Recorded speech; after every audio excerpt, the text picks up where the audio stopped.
Hello everyone, welcome back to my channel. My name is Coach Timmy and today I'm going to be going over why Epic needs to revert the decision to make chest spawns in competitive less than 100%. Now this is a discussion that has been going on for quite a while, but one that's kind of faded into obscurity for a while here as well. So I'm going to break down why I think it is really important for Epic to bring this back. Now, I just want to say, I don't have the face cam on because I just had wisdom teeth surgery. My face is the size of a balloon and talking is actually quite agony. But I'm going to get through this. It's a video that I've wanted to do for a while, so let's get into it.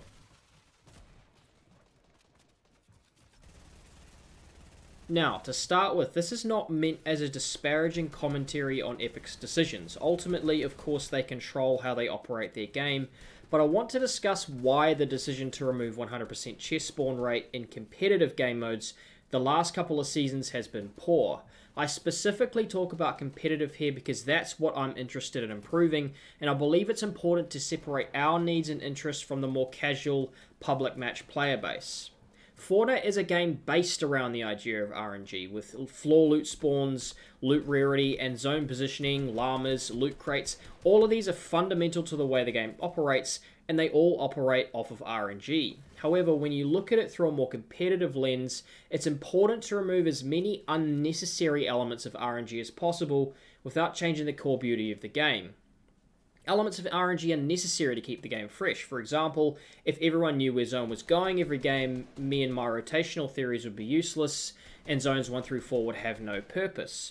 With the RNG, players are forced to think about how the opponents around them are reacting to zone, and make a rotational decision based off of that, taking into account storm surge, natural cover, team health pool, and multiple other factors. I wanted to briefly talk about that because I think it's important to distinguish what good RNG is versus bad RNG. The multi-dimensional and wild nature of zone positioning from game to game is nowhere near the same thing as something like chest spawns.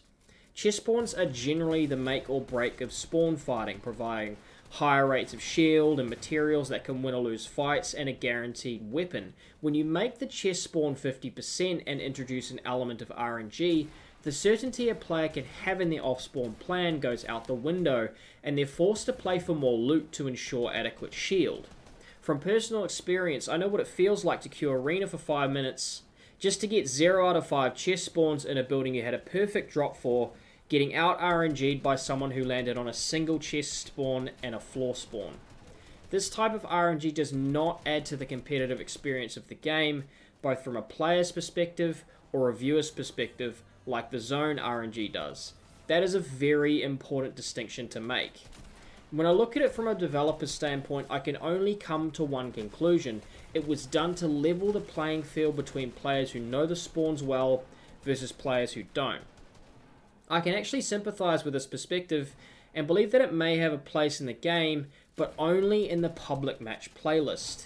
Competitive playlists encompassing all tournaments and the arena game mode should be a battle between players at the top of their game, both mechanically and intellectually. They should be prepared, and if they aren't, they should learn to improve. Referring back to my earlier anecdote, I should not be punished for having the best drop to a building and ensuring I secure positioning over 5 chest spawns while my opponent takes 1. By removing the RNG of 50% chests, you ensure the most prepared players who deserve the victories off spawn get the advantage they've worked to earn. This would not only add credibility to the game from a competitive standpoint, but also allows players to properly prepare for tournaments and other competitive game modes, something any developer should want from their game. I want to reiterate, this is not meant to appear like I'm ripping on RNG and Fortnite as a whole. I think it provides a lot of the awesome intellectual mid-game decisions that IGLs can go through from game to game, as well as many other cool moments. It is just simply saying that the RNG of 50% chest spawns is not beneficial or additional to the game experience from a competitive standpoint in any way whatsoever. In my opinion, it is harmful. Now, let's briefly cover teaming, because this is one of the things that gets everyone up in arms about this topic when we talk about it. I am, and always have been, of the opinion that splitting drop spots is not teaming. The understanding that this portion of a POI is mine, and that part of the POI is yours, is totally fine to me. This has happened in every single serious event up until now, And 100% chest spawns was part of this as well. The 100% chest spawns allows split drops at POIs for trios, where the current rate curbs that kind of behavior. As long as there is no agreed upon standard to not shoot each other entirely, I am all for pre-agreed splits being worked out in advance, and acting like this doesn't already happen in solos is just ridiculous. The next question is how we police the potential split behavior. Well, I respond with the way that the community seems to find every potential teamer and hacker in every single cup that comes up. Think about it, from Kanata and Bucky teaming, to the teamers in solos and OCE, to Ziff and Ronaldo in World Cup, the community has always been on top of that kind of behavior, and in closed lobbies, where this worry about teaming is the most obvious, the spotlight will only shine brighter on any teams that are splitting POIs.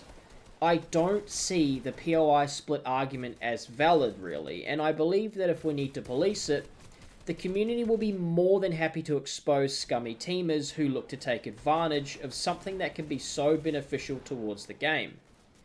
The benefits of player confidence, happiness, and then confidence in their preparation well outweigh any potential negatives, in my opinion, and you only need to take to Twitter to get the community's general thoughts on the issue. Particularly going into a stacked solo competition with All-Stars coming up, practicing drops in Arena and getting an understanding of what can work and what won't becomes so much harder when surviving off spawn comes down to a dice roll. The 100% chest spawn meta was one that had people more confident and excited to play solos, particularly because that assurance that their loot was there 100% of the time meant that they could play to specific plans and have them pay off more often than not. Reiterating, the main reason I want 100% chests is because it makes way more sense from a competitive standpoint, allowing the best players with the best plans to get the advantage they've worked hard to earn. This issue has been buried under so many other changes that have occurred with any recent updates, but as someone whose job it is to come up with these off-spawn plans for any of my players, it's hard to stand by and let this issue fade into obscurity. Epic, please listen to us. It's for the good of the game. Give competitive modes 100% chest spawns back.